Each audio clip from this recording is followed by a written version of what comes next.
The crossbar.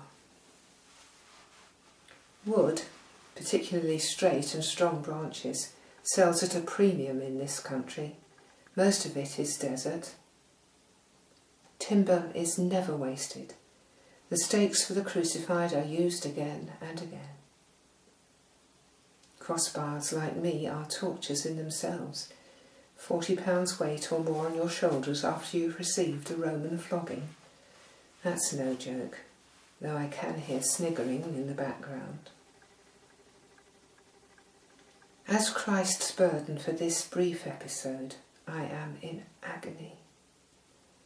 The one who crafted me staggering under my weight.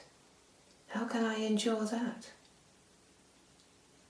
If I do not obey, some other unfortunate branch will. I cry inwardly for assistance, and in the same moment a future saint is made to take the strain.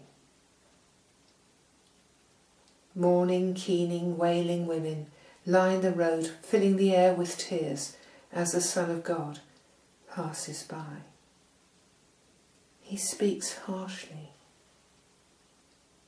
I am surprised, but I do understand.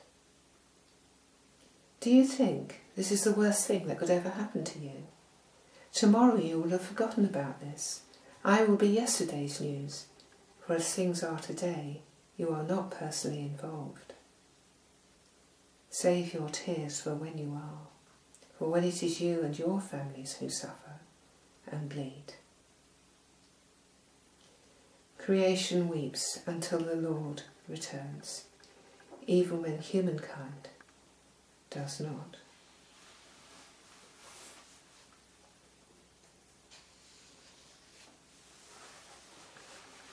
The linen robe.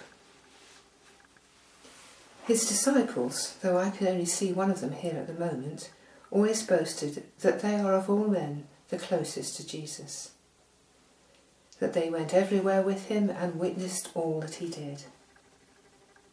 Sometimes they fought about who was dearest to him, who he loved most, who was the most important, but that's another part of the story. Not one of them was nearer to him than I, his robe. Every miracle, every teaching, every act of power, every moment of prayer, I was there covering him, protecting him. I felt his heat in the day and warmed him in the night.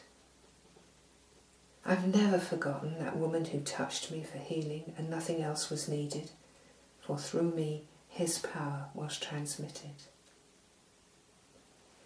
To be roughly lifted over his head, to be separated from him, every flaxen fibre screaming in protest, to be taken from him, leaving him exposed to naked ridicule, then returned for the bloody journey to the cross, though that was a relief for me to give him comfort one last time.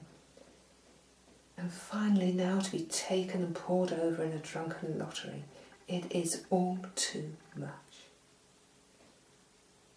Goodbye, Jesus. I have done my work as indeed you have nearly completed yours. Your glory robe will reach down to your feet with a golden sash around your chest. Until then, I submit myself to this agony.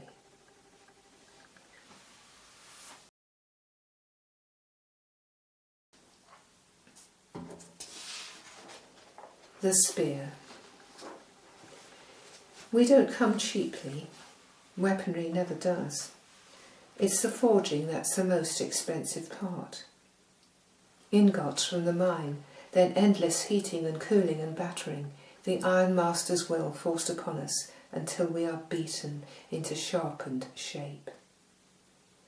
The choice of shaft and a solid attachment. It's skilled work to make a good spear, and expensive. I'm proud to be with the regiment, or at least I was.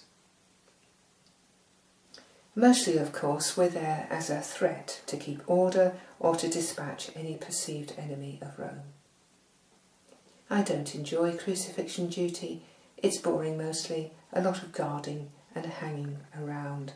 But yesterday was different. The soldiers were jumpy, their usual confidence shaken. There seemed to be a conflict of leadership, always dangerous stuff.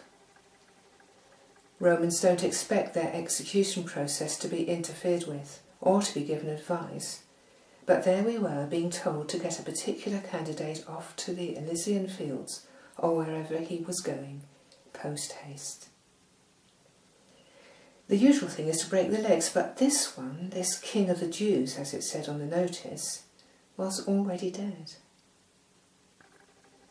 As I was lifted to be driven into his side, just to make sure, I knew that the God who made the iron and grew the wood of which I am made hung before me in human form. I didn't want to do it. I trembled as his blood and water oozed onto the earth, taking my pride with it. Were you there when they crucified my Lord?